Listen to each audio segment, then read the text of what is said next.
This program is intended for mature audiences only and contains strong or potentially offensive language of an adult and sexual nature. So, listener discretion advised. The views and opinions expressed on the Curvaceous Bounty of Sin City do not reflect those of Vegas All Net Radio or its affiliates. All music, stories, and characters are the sole property of their creators and are protected under international copyright laws. Sierra, Alexia, Mama, and Sweet Cheeks are personalities put on for your entertainment. The stories are real. The language is explicit. The behavior is unbelievable. If you can't take the heat, get the fuck out of the kitchen. Watch out for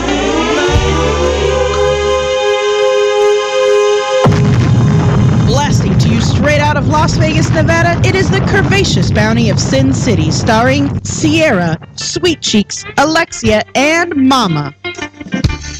Good evening, Las Vegas, and people around the world. And all you motherfuckers in Japan. Is every week? Is it a different country? No. Well, I could. Oh, you know what? I will make it that. Yeah, though. That would be cool. Just a country somewhere. I think that's a great idea. I love how our intro has evolved over the years. that original intro that you all hear with me, blasting to you straight out of Las Vegas, Nevada, with all the, sirens and shit going on behind me, that was completely on the fly in the dining room at Alexia's house 4 years ago. And we kept it. Yeah, and we kept it. Including we revamped it before. Including the Hello Las Vegas or whatever it is that you do. Right. And I actually have all those clips, all the little, hey Las Vegas, hello Las Vegas, what's up Las Vegas, what's up bitches? Yeah. I'm going to tell you how I feel right now sitting down this low. I got the low seat today because I don't like to sit real high and this is lower than low. But I feel like how like when you have holidays and the kids have to sit at the little kids table You're at the kids table? I'm at the kids table today, I feel like. Now your boobies aren't on camera, are they? Well, they're sagging. So it's National No Bra Day. Right. It's brawling. I got a message from Vendetta. Is he on, by the way? He is. Well, he sent me a text today as I was leaving the house, and he said, I'm so excited. I'm finally off work on a Sunday. I can listen to the show. Yay. And I said, well, we've been missing you. And I sent a text. I says, it's National No Bra Day. And he said, oh, that ought to make bra shots really interesting tonight. Well, I'm the only one that has a bra on. Yes. And then I'm going to take it off for the show. So first, let me show you this fabulous bra. Oh, show us your fabulous bra. It's red. That's why it's fabulous, right? Red is always fabulous. Right? Right. This is one of those bras that has no underwear cover. So your nipples poke out of your bra and your shirt and your jacket. Right? Don't get too cold in that, right? Right. When you first put it on, you have to adjust your boobies to make sure that the otherwise you have one nipple here, one nipple there. Right? So I'm going to take it off and do the show braless, but I'm going to do it the way that I think mystifies men when we take it off under our shirts. Right? Which she's doing right now. See? So I just unhooked it. I'm going to pull it from here. Like that. And pull it from here. She's currently taking her bra off. Done. She's going to reach under and pull it out. There she goes. No bra. That was slick, girl. And I am fully braless. Fully braless, but I think that's where the camera needs to be most of the evening. Oh my God, yeah. Ren Fair was this weekend, and I have come straight from Ren Fair. This is my breast bunny, everyone. It smells like titty sweat. Anybody want to buy it? My breast bunny. Breast bunny. That's not the same bunny that she pulled out of her ass, right? No. No, this is the bunny that we call him Adventure Bunny, and he usually rides on the dashboard of my vehicles, and he's like his little he's all sweaty.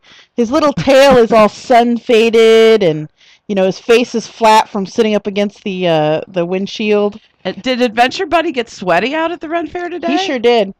Yeah, he smells like deodorant and titty sweat. Titty sweat. So you told us when I first came in, the first thing I did was exclaim, "Holy Mother of God!" The first thing you said. And they're absolutely gorgeous right now. Oh yeah. Now there's no bra under that bustle there. No. Wow. No bra. I am braless. Who laced you into that thing? I can usually do it myself. Oh, but Cali Guy had so much fun doing it. Cali Guy is in town. Yes. So much fun. He did. He had a blast. And this is not as tight as it can go. I actually have it kind of loose to breathe. Breathe. I can breathe with it all the way. I can cinch it all the way closed, and I can still breathe. Wow. But tell me what you told me, but the worst thing that you heard somebody say to you. The worst thing I heard somebody say to me today was, poor bunny. Poor bunny. Are you kidding me? Everyone wants to be this bunny right now. That's right. And I got so many comments. I love it. I love doing something. It's not immediately apparent unless you're actually staring at my tits, because then I hear the comments. Well, there's a bunny in there. Oh my God, is that a rabbit? What has she got between her tits? And wait. Isn't this the woman, Alexia, that a few weeks ago she told us, I don't want attention. I don't want attention. I don't want to be famous. I don't want attention. Oh, Ren Fair throws all that out the window. I don't know if you've... Ren Fair's completely different. I remember when Silent Mike and I were just friends. We would go to the Ren Fair and I would point boobies out to him. Look, there's a set. Look, there's a set. Look, there's another set. Ooh, look, that one is kind of loose. Well, we met up with Jason Constantine and Brandy, our former fashionista, and we hung out all day. That was a blast. The two of them are a hoot. And of course, they dress as well? They did dress, and they dress as pirates. So he's all pirated out, and she's all winched up, and then there's me. That's normal. Dressed, yeah. What did Cali guy dress like? He dressed in a Hawaiian shirt and a pair of jeans. With a camera. He came as a breast connoisseur. And he won the star, I'm sure, for that. Yes. So I did several years ago make my sister and her boyfriend a wench costume, and I made him a Robin Hood cape. And even the Robin Hood hat. I was quite proud of myself. One of my very favorite things that the Ren Fair has done is it's usually between the year 500 AD and 1800 AD. It's the only years that you could dress as. But then they sent it back to like 500 BC so they can have Spartans there after the 300 came out movie. And I got to tell you, well, no, they had Romans there before. They had the whole Roman guys there before Spartan came out. But they are some very fine looking men. Oh, the first time very I saw little clothing. I saw the first time I saw a Spartan, quote unquote, in a loincloth striding around the lake with that red cape flowing behind him and his red loincloth. I was just and I believe she was wearing that outfit. I think I was. I've had this bodice for many years. I need a new one though. I'm kind of tired of this one. I wear it all the time. Does it got boning in it? It does. It does have boning. Is it metal boning or regular? No, it is. Boning? No, this is metal boning through the sides and the fronts, and I have a few in the back, and then I have a pair of solid steel bars in the front, which is so that you can lace it nice and tight. The steel bars are in the lace. Oh, yeah, that's good. Because you know what happens with fat chicks is it rolls. So exactly, and that's why the steel bars help it not to roll. Keeps it not from rolling. Of course, it also keeps me from bending. So yeah, I bet. It's hard to give a job in the car with that, is it? Driving is quite interesting when you're dressed like this, because you kind of lean back a little when you drive, so my boobs are like up in my face when I drive, and then the rabbit doesn't make it any better, so every time I turn my head, the ears brush my chin. It's like, what? See, I'd have the window down and I'd be like parading it down the street, like showing everybody my boobs. Well, I can always tell when somebody's glanced over while they're driving because they swerve. Right. Or the light turns and they're still sitting there. Yeah. It's pretty funny. That is I got a best one was some guy comes up to me. I was standing there. I had this. I'm gonna give a shout out to Chuck Wagon Soda. They had these tin tankards that you could buy for $6, completely full, and then you could refill it all day for $3. It was great, and it's big too. It wasn't just like a little thing. It was like a good hour and a half's worth of drinking stuff. And so I had one, and I was up in line to get a refill, and Brandy was standing there with me, and we're chit-chatting, and the guy next to us leans over and jokingly says, "Can I pet your bunny?" And I said, "Sure." And he went, "What?" Oh! And so then he reached out and pet the bunny, and then he left, and then he came back and he put $1 in my boobs, and nice. I tipped that to the Chuck Wagon people. And then as we were leaving, we had our drinks and we were leaving, he comes up to me and he goes, "Can I get a picture? My wife is never going to believe this." So Wendy of Neverland wants to know if the bunny's nickname is Motorboat. It's a good idea. Great, Wendy. His name should be Motorboat. That is a great name, Wendy. He's like Peekaboo Bunny. He's like, "No bunny? Bunny! No bunny? Bunny! No bunny? Bunny!" Sorry. I'm glad she's checking for nip. I am. I do. I regularly check for nipple. Oh, yeah, although because, I don't really have to worry about the big boob because the nipple's down here somewhere. But the little boob sometimes the nipple it's already sneaks popped out once since not since we've been on air, but when we were here before the show. I was like, "Ooh, is that my nipple?" Tuck it. Tuck that thing. She'll be downloading every 30 minutes when we go on break. So yes, no nipple, but lots and lots of cleavage. As you can see, the big one is kind of sticking out here. I gotta tuck it in. There we go. So the government's still on hold, huh? On strike? And has anyone actually noticed any difference in their life? I haven't. I did hear that in 17 states yesterday, people's food stamps cards didn't work because there was some kind of glitch in the computer system. Did you get your Obamacare taken care of? I didn't. I haven't been back on yet, so I need to do that. Well, it's not going to affect you if you don't utilize government services, but there are a lot of people in this country that do. Right, exactly. So I know my mom wants to go down to Social Security this week. I don't think that's going to happen. Yeah, I don't. No. Yeah, I don't think anybody. I don't think Social Security's open at all. Is it? Even if Social Security was open, they wouldn't be. They would be so inundated with people. It would be, unless you plan on going down there at 4:00 in the morning and waiting in the line and not coming home until well after 6 or 7 o'clock at night. Who gets to work and who doesn't? I mean, if the government's on furlough, they're on furlough. Right. Well, and I'm sure what they're choosing is the people who make the most money are on furlough. What's making me angry about it's not that the fact that the government shut down. I mean, that's, whatever. That should be. It hasn't. I haven't felt it affect at all. But no, I think it's horrible that we're shut down right now because the Republicans are throwing a tantrum. I think it's just kid stuff, right? I agree. What bothers me is the memes that are coming out that are anti-Obama or anti-whatever, and because of the national parks and zoos being shut down.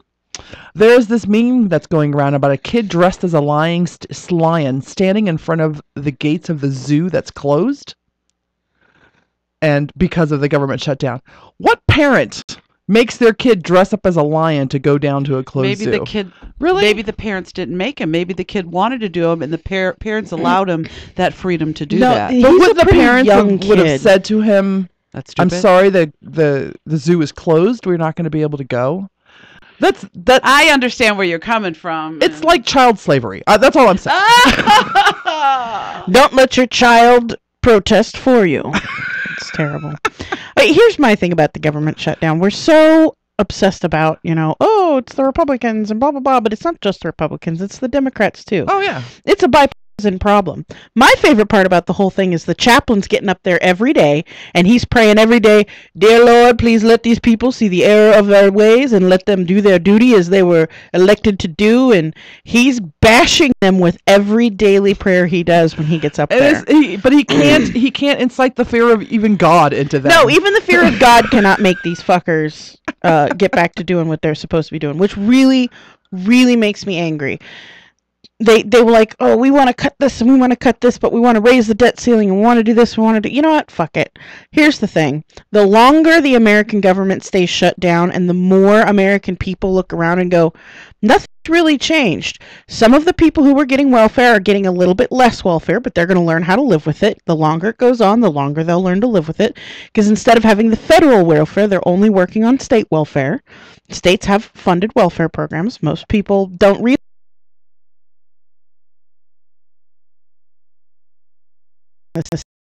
by state taxes, funded by gas taxes, funded by whatever the state wants to fund it with.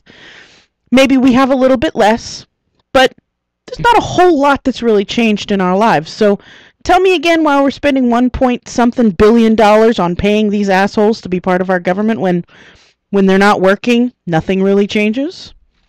Oh, I think they should all be docked pay for this time. They're the only ones who aren't being docked. I know. And that's ridiculous. I know. And the entire House and all of Congress needs to be not paid. If the government's shut down, they should just not be paid. Mm-hmm. Period. It's their fault. Just like all the other government employees who have been laid off. Until they come up with a... Here's the thing. At any other job, if you looked at your boss and said, "Well, I'm not working until you give me more money," most bosses would look at you and go, "Well, fuck it. You're fired. I'm going to hire somebody else who can do the job for less money." What the American people don't understand is we're the fucking boss. Right. We're the ones who elected these idiots into office. If they're not doing their jobs, we are also the ones who can fire them. We have the right to stand up and go, this congressman, these senators, these representatives. But not until the next election. It's not like we can stand up and we say. can impeach and fire any elected official at any time we want to. If the people stand up and a petition is signed and it's submitted in the proper format, a special election can be held to replace any government officer that you don't like in office. Do you know, I understand what you're saying, but do you know what kind of chaos it would run if we impeached them all and had to hire all new ones? I'm not saying that ain't what we might need, but do you realize what chaos it would be in the country? If the first state that does it, the first state that stands up and goes, fuck you assholes, you're supposed to be representing us and you're not doing it right, you're not doing what we need you to do, the first state to get that done, all the other congressmen, all the other senators, they're going to start looking at each other going, shit, well, if they did it, our people are going to realize they can do it. I'm just hoping it's not Texas. Well, you know what? Because those motherfuckers want to secede anyway. Let them. I say we let them. Let them secede, and then that cuts billions and billions of dollars out of the federal budget. They want to secede, let them secede. North fucking Virginia, if they want to secede, fuck them. Let them secede. If they don't want to be part of the federal government, we shouldn't make them continue being part of our federal government. That cuts spending right there. We don't have to fund them in any way. Guam doesn't want to be part of us anymore? Be gone. Puerto Rico, adios. Mexico, fuck off. Whatever. We got to cut spending any way we can. If Texas decides they don't want to be part of us, fine. I'm glad she's not running our country. I'm just saying. Love you, girl, but I'm glad you're not running the country.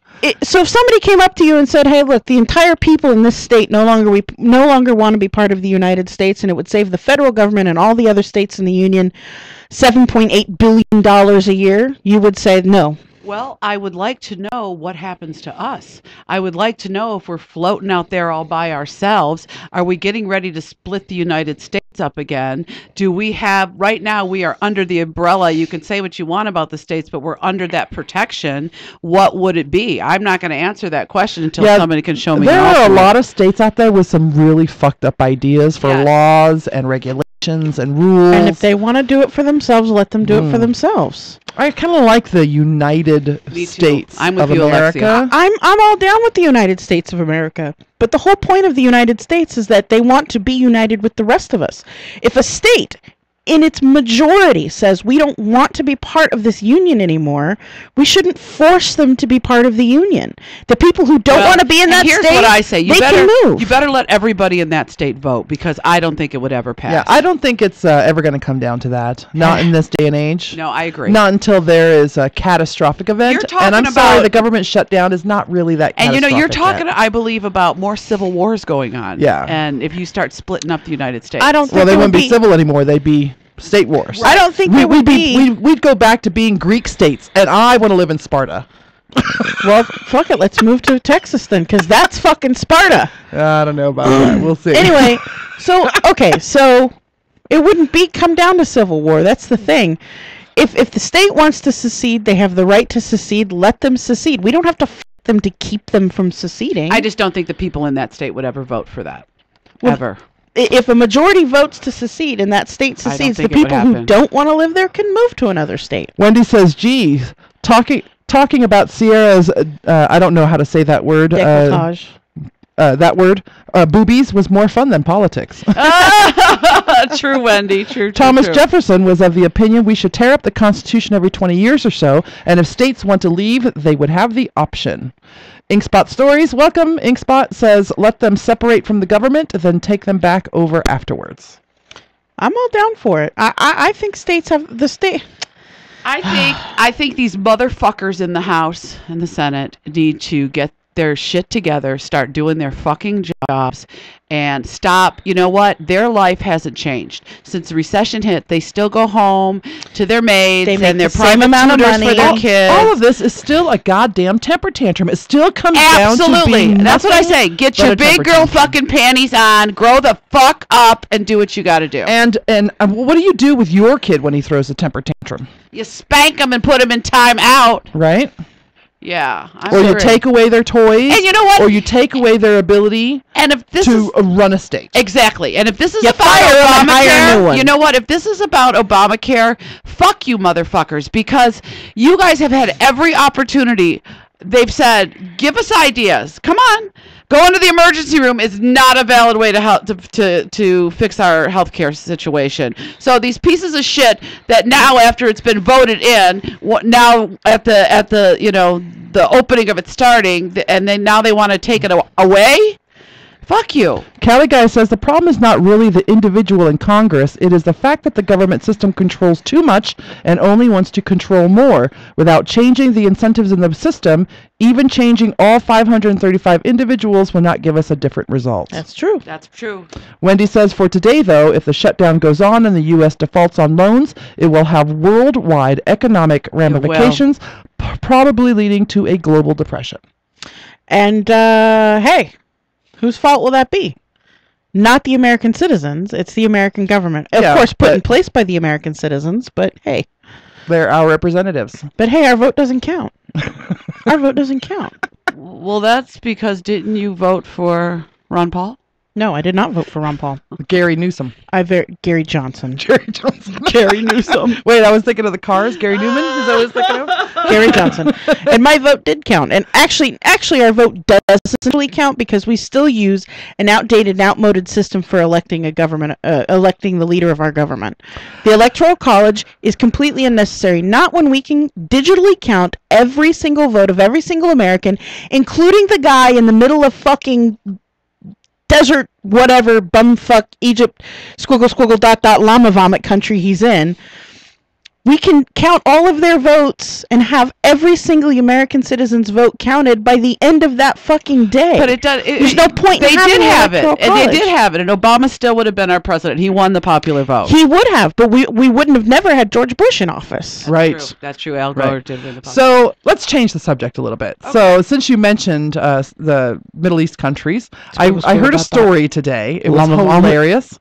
A race car driver in Riyadh, Saudi Arabia, was going around a turn and crashed his car into a house. Come to find out, it was his father's house.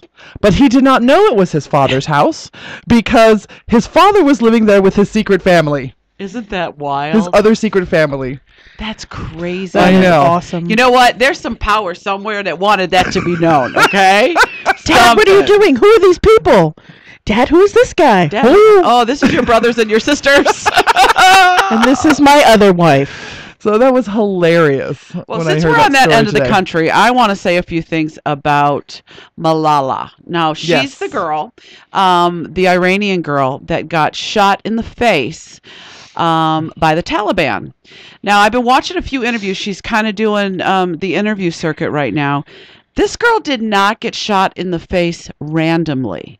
She's 15 years old, scared the Taliban. They came on the bus and they said, "Where's Malala? Wow. Where's Malala?" And there were 3 shots fired, and the doctor said just miraculous how it all happened. But if you've heard, I have seen, there was an interview on 2020 the other night, and Christiane Amanpour on CNN is doing an interview with her that I think is going to air tonight and throughout the week. But this child, she's 15 years old, and there's something almost...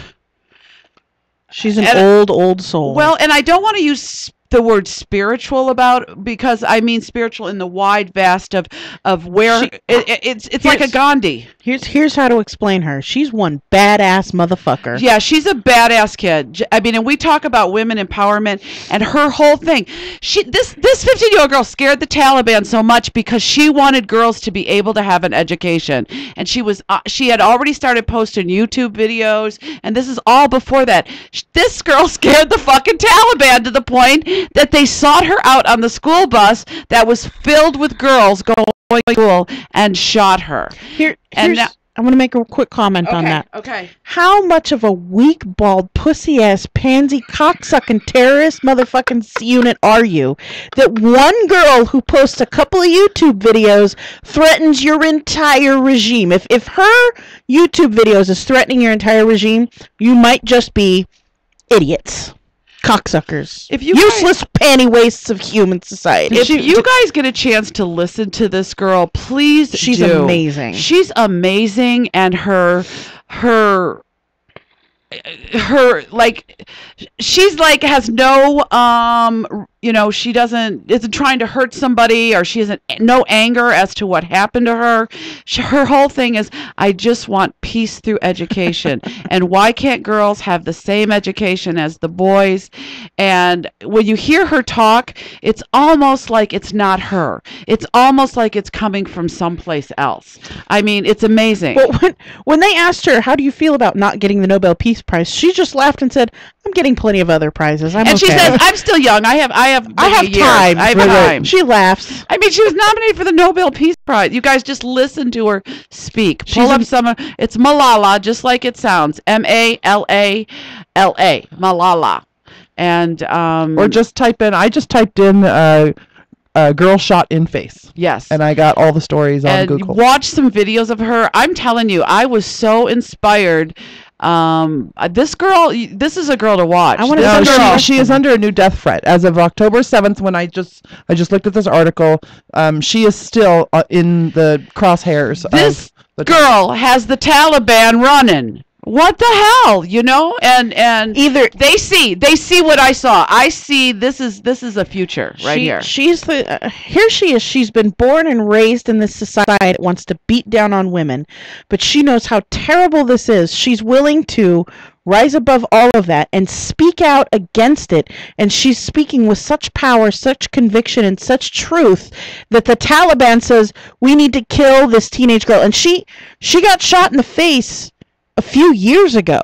She wasn't even 2012. 1 year. So she wasn't even 15 at the time. She was 14. This girl's not even, well, I guess she's old enough to get married by their fucked up standards, but I mean, she's not even old enough to drive a fucking car, and she's got the Taliban on the run. Yeah. Now, I know. This is a badass bitch. I'm telling you. And they've got kids all over the world have this new like a new saying, or their thing is, I am Malala. I am Malala. And you see all these people all over going to school that cannot be educated, going around saying, I am Malala. I am Malala. There's wonderful. There are children who are getting the shit beat out of them for doing it too, but they're still doing it. We need to get her a shirt. We need to send it to her. Fat chicks support Malala or something like that. I'm telling you. Her family lives in London now, but we need to send her. She still wears her full Muslim getup and everything. We need to send her. And they asked her about that. Diane Sawyer asked her, and she says, I wear this because it's my religion. It's what I believe, and I believe in modesty, and I just want to. We need to send her a burqa that says, I'm a badass bitch on the front of it. That's what we need to do. Yeah, Malala. Badass bitch. That's right. No, she is, you guys. Please, I encourage you just to watch her. You'll be moved. It's like she is. It's great. All right, so we're about ready to take our break. Okay. We have coming up an author, Diggy DeCosta, who is the author of Booby Trapped. That's Booobie. Trapped, for those of you who don't know how to spell. Your well-developed guide to loving the girls and her. It's great. And you know what? We're so good that we just booked him on National No Bra Day. We're that good. Right. We are that good. Hey, if you're not watching, you should be watching the show live on SinCityBounty.com, because put the camera back on. You're missing it if not. Ren Fair boobies. We have Ren Fair boobies all night long in the studio. Here. We have no bra boobies around the rest of the way with nipplage showing everywhere. Is my nipples? Yeah, there's a nipple right there. Yeah, nipplage. So, way down there, but it's there. Well, that's what happens when you have big boobs and you don't wear a bra. That's right. Don't run. We'll get a black eye. You get nipples in your knees. So don't go away. We will be right back after this.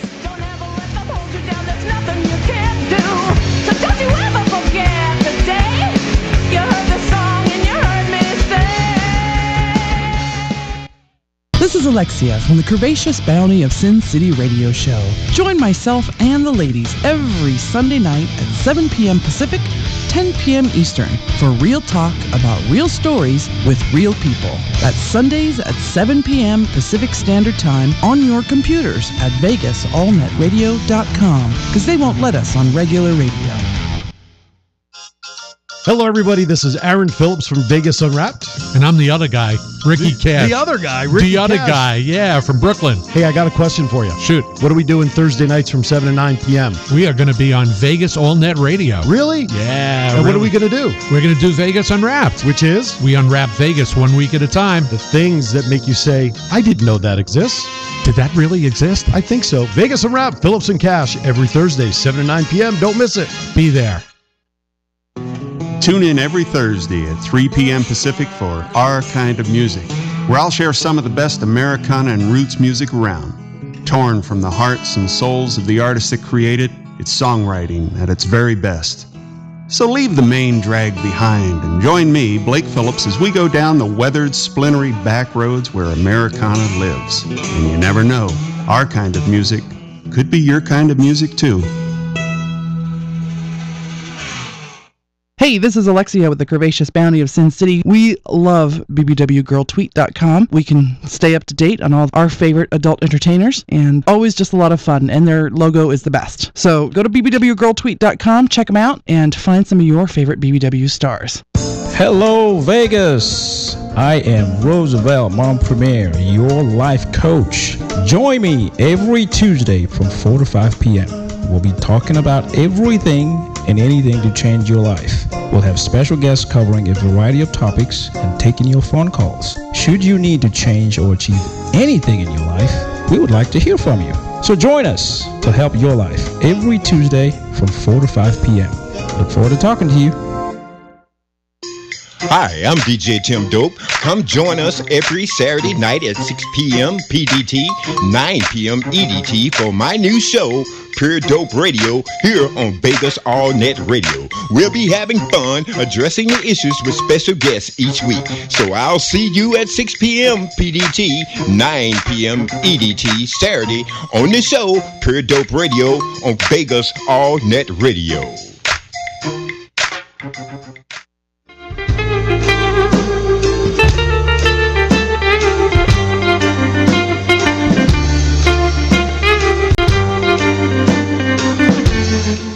Welcome back to the two-time award-winning Curvaceous Bounty of Sin City on Vegas All Net Radio. I am so excited about the next segment. Who wouldn't be with a man that wants to talk about boobies? Hey, Diggy, how are you doing today? Hello, can you hear us, Diggy? He's not hearing yet. Can you hear us, Diggy? Yeah, I can hear you, but I hear like commercials and stuff in the background. Hold on one second. Okay, he's hearing commercials. That must be on your computer then. Okay, that's good. It would have helped. It probably helped that I clicked off the website. I was listening to y'all. Wait, no, that's okay. Hold on, Diggy. We got a lot of static. We can't hear you. Yeah, there's a lot of static on this call. Oh, hold on. How about now? Can you hear me? Yeah, we can hear you pretty good. We just have a lot of static. We have a lot of static. That's all. I'm outside. I don't know why it's static. Like outside, there's no sound whatsoever. You're such a cutie. Want me to try again? Handsome man right there. Yeah, I'm gonna drop the call and then call you right back. Okay. So read the intro on his book while we're waiting for him to come back online with us. Okay.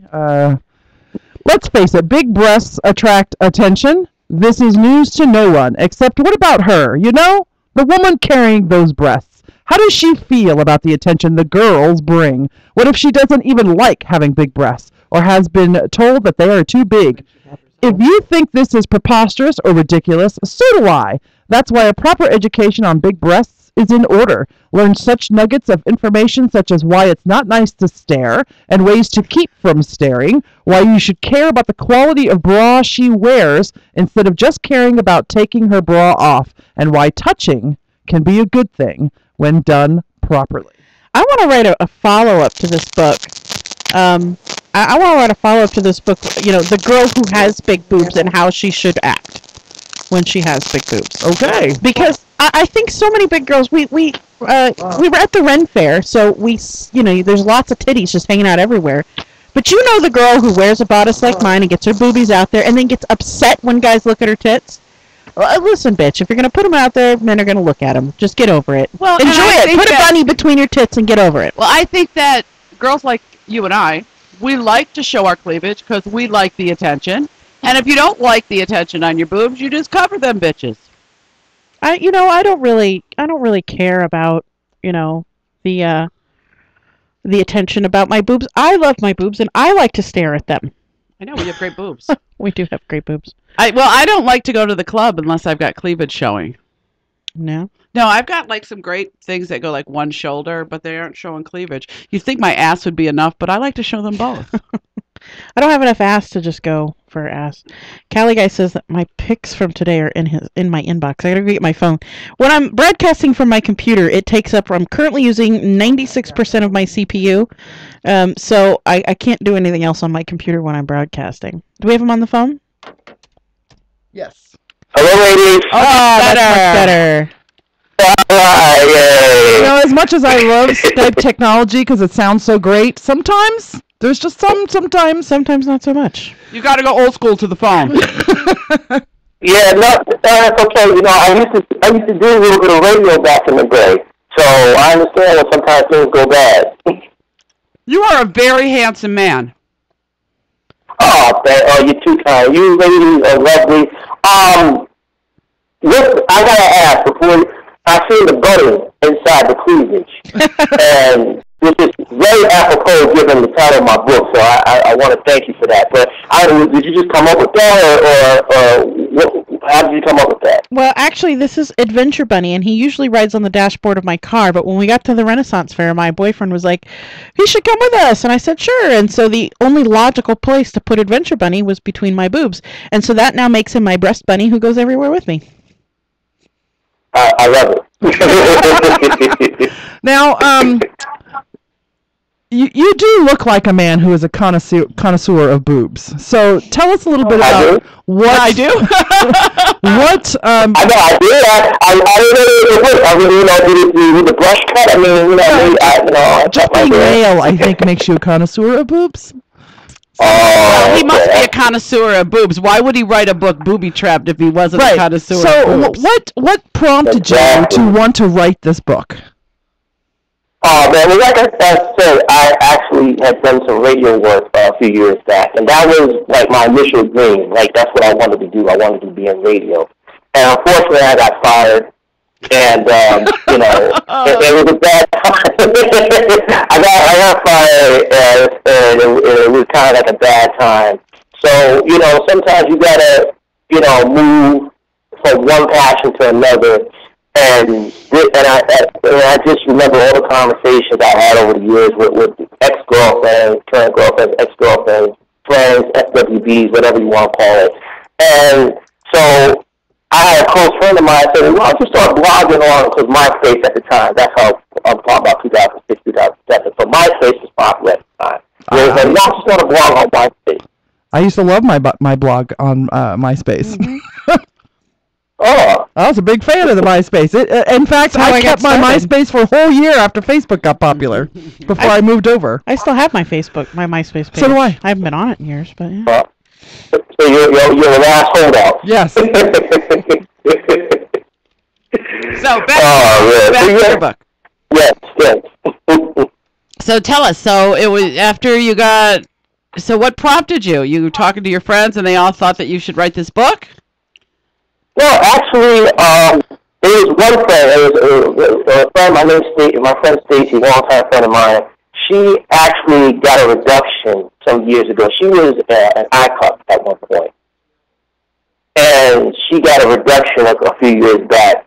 And she thought it would be a good idea for me to go forth, and she pushed me to take it from just writing the stories in a blog to actually self-publishing and actually putting it to a book and putting it on Word.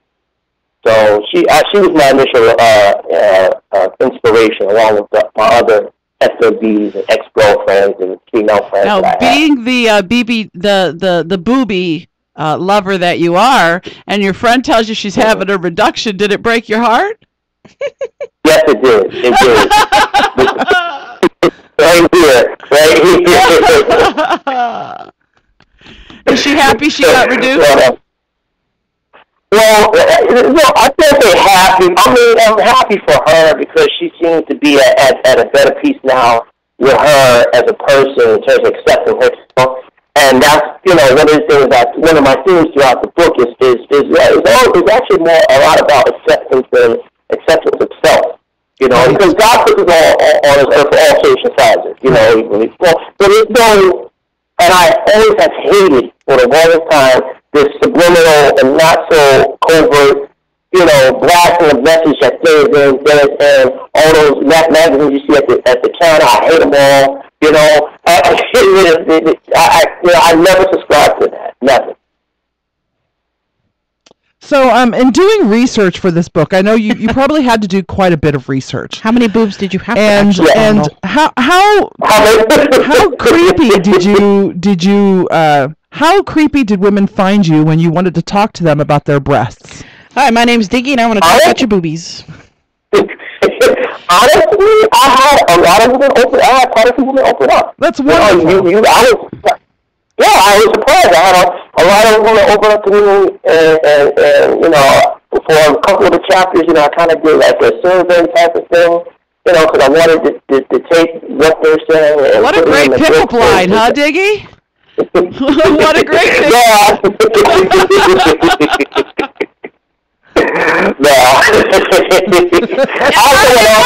It worked. A few times. Oh my God, y'all crazy. Interview's over. We made him piss his pants. Yeah, if we make him bleed. I'm straight. All right, so I was reading the little blurb on Amazon.com where people can find your book, which is Booby Trapped: Your Well-Developed Guide to Loving the Girls, or you can just search Diggy DeCosta on there.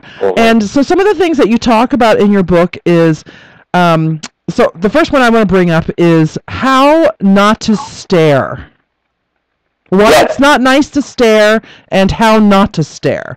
So first of all, why is it not nice to stare? Because I have a story that goes with that.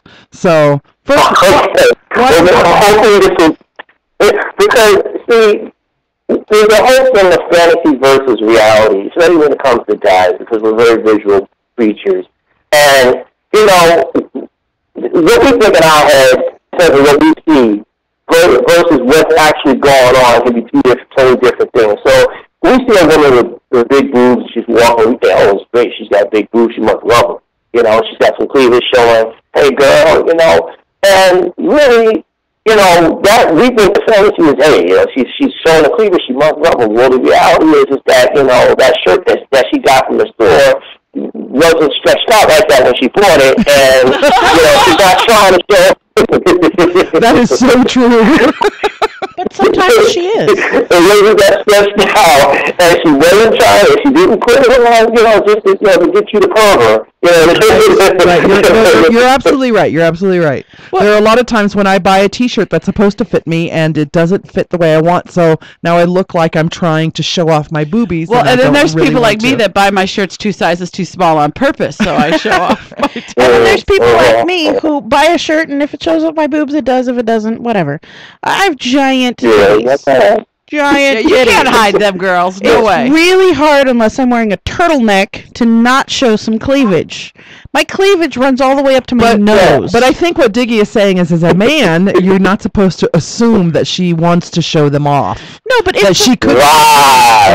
It's one thing to look at them and appreciate them. It's quite another thing to pull somebody who we know who's super creepy and just stare at them for hours. And the other thing is, if you're going here, I'm going to argue for the men. If you're going to have giant titties, if you're going to keep them, if you're not going to do something about getting rid of them, and you're going to wear shirts that are V-necks, or are going to come down and show a little bit of cleavage, you cannot be upset when guys look. You just can't. It's true. It's part of. But that's the reality, and that is the reality. It is. It really is. And there's a couple of quotes in the first chapter I have about scientific evidence. I made women do double takes today, for God's sakes. I had a girl come up and go, I gotta ask how big they are. A girl, not a guy. A girl asked me that. I made small children gape Did. You made small Yeah, he did. Yeah. Especially when you were breastfed, like I was breastfed, so, you know. That's when it all started, huh, Diggy? Yeah, something. So, yeah, and the women in my family, I think it's something genetic. So the women in my family are all full figured for the most part. So I think, yeah, it's something in the gene.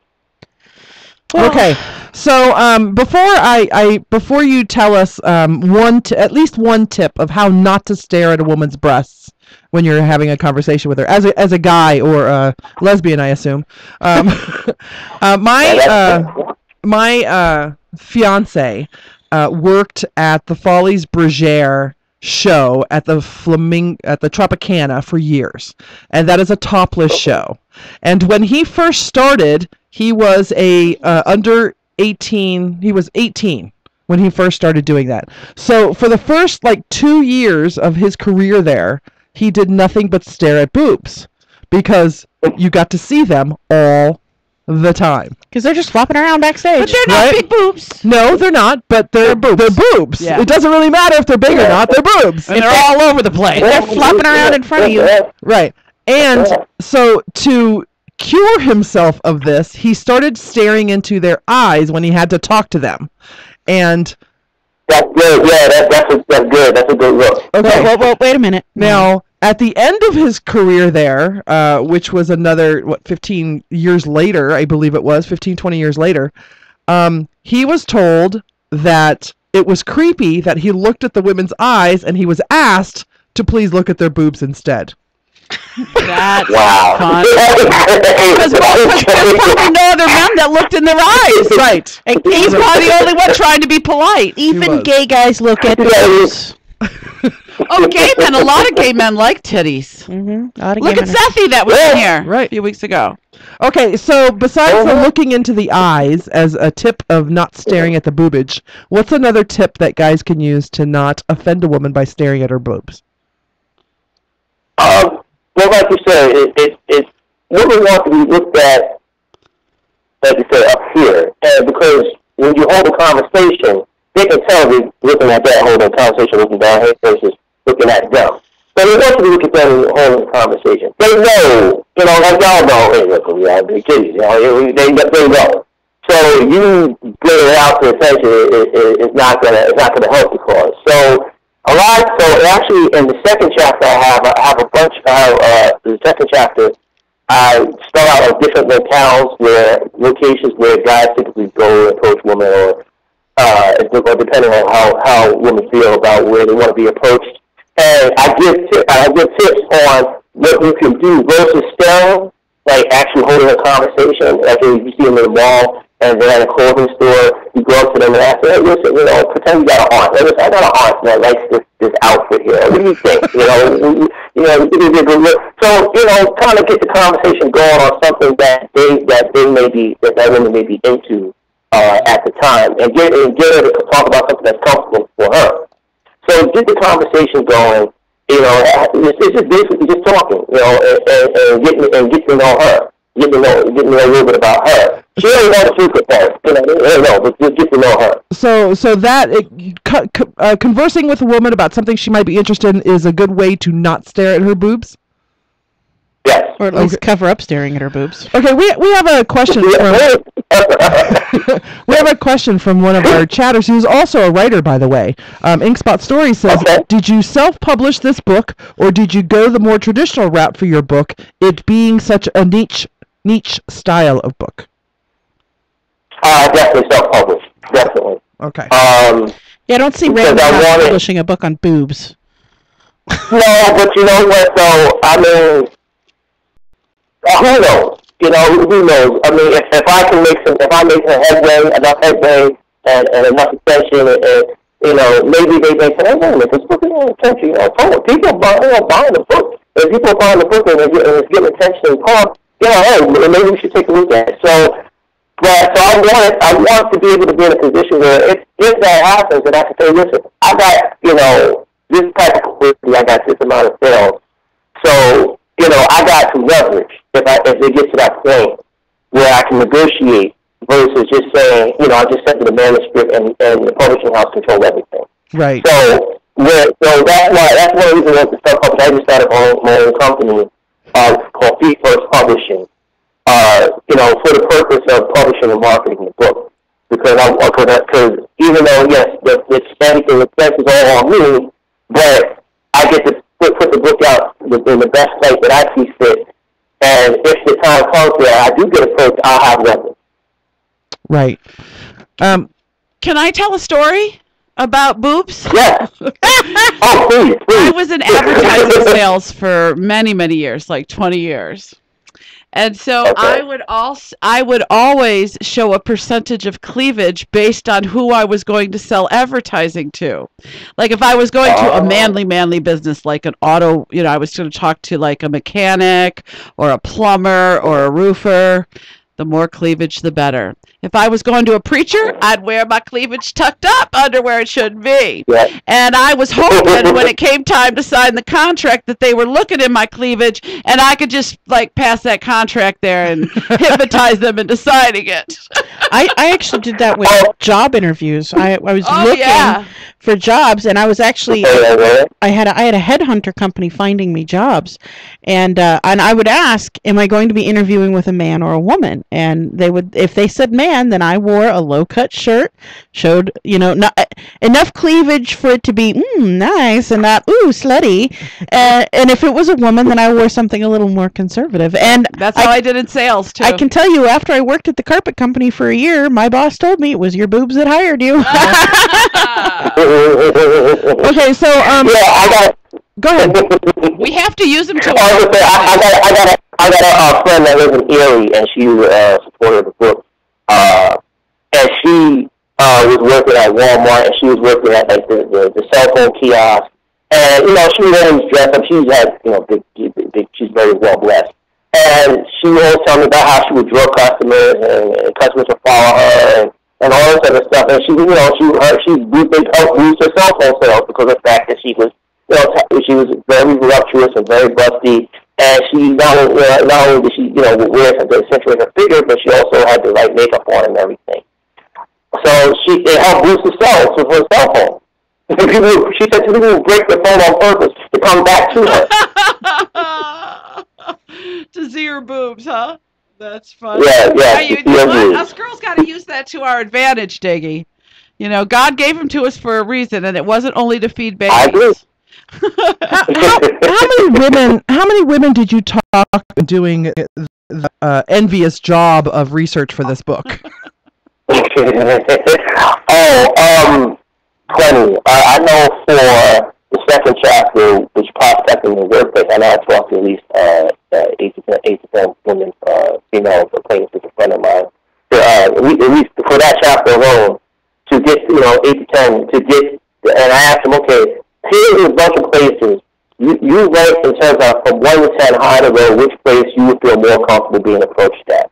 And based on their ranking and their explanations, that's how I worked out that chapter. So when you read that chapter about prospecting, there are quotes from it. This is their according to what they felt where they want to be approached at.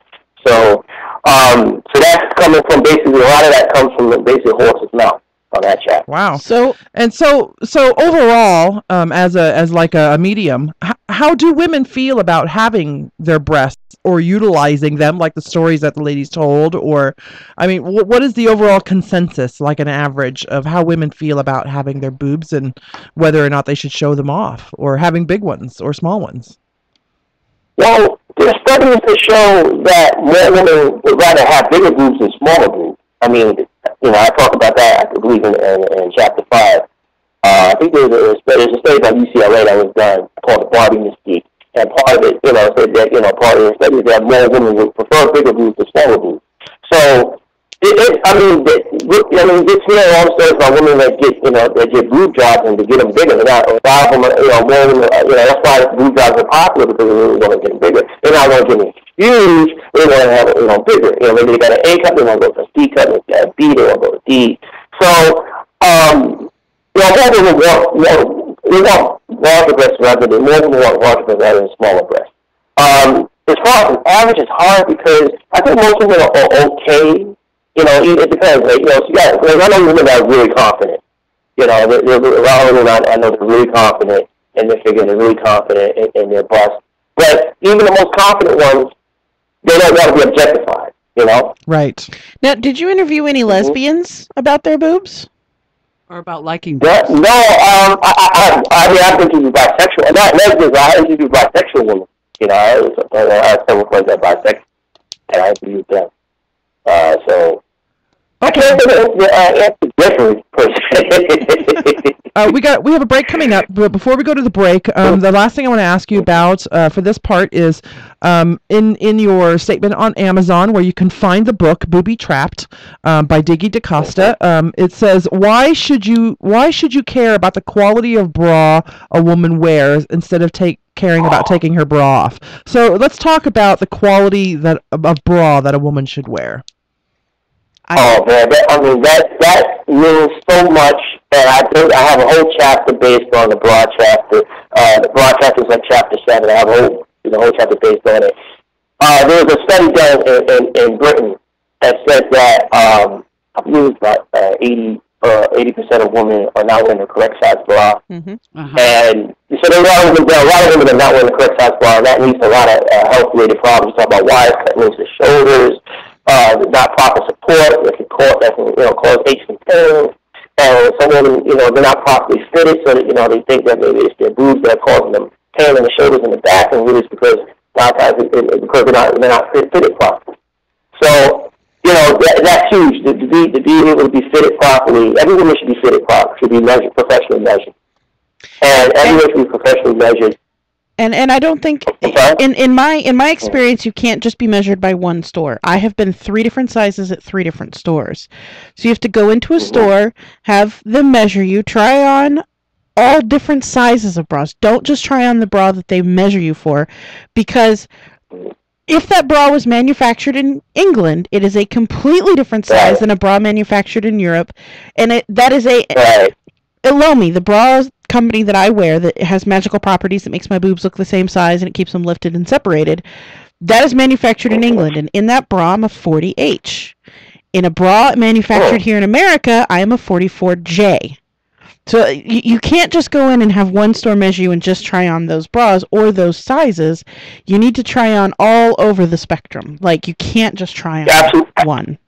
You're absolutely right, because there's no one chart. There's no Bible or one chart that says this is what the sizes relate to. Because different stores, I use one site, I think herroom.com, I believe. I use their chart in the book in the broad chapter in terms of the list of the sizes, in the U.S. versus the UK and Europe. But that's just one site.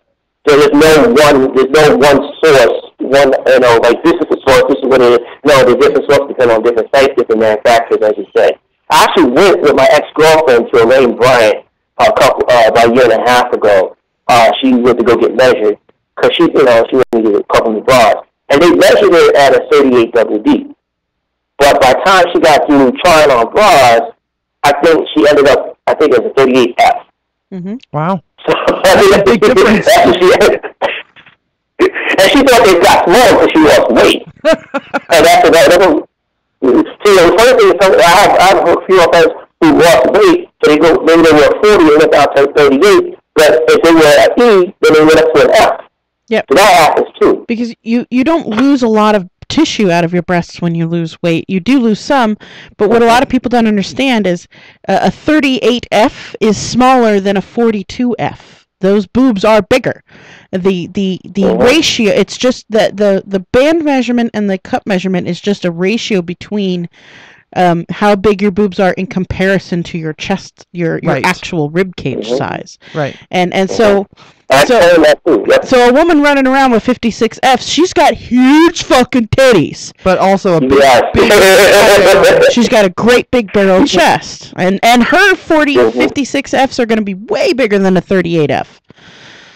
Right. Y'all know about Mama 6, right? Oh yeah, we've met her. We've interviewed her before. She is beautiful. Yeah, she was on our show. Yeah. So, do you know her? Have you met her? I haven't met her, but I connected with her a few times on Twitter. I know she's pretty busy, but I connected with her a few times on Twitter.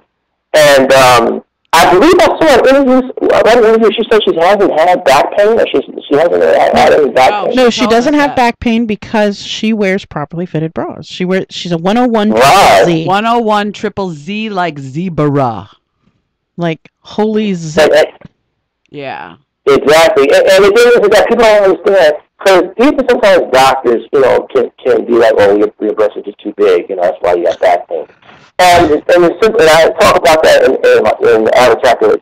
It talks about the backside thing, back-related issues. These big breasts really cause back pain. And I got a couple quotes from a Beverly Hills chiropractor who said, simply, if big breasts cause back pain, then every woman that had big breasts would have back pain, and that's simply not true. No, I have chest You're pain. absolutely right. Hey, we've been talking to Diggy DeCosta, author of the book Booby Trapped, Your Well-Developed Guide to Loving the Girls. You can find his book on Amazon.com. Do you have a website, Diggy? Yes, the name of the book is boobytrapped.com. Boobytrapped.com. There you go. BOBBIE PPED, not TRAPT for some of you who don't habla. There's 2 P's in there. Time for a break. When we come back, we're going to do the club calendar. Diggy, stay on the line. Don't go away, all right? We'll be right back after this. All right.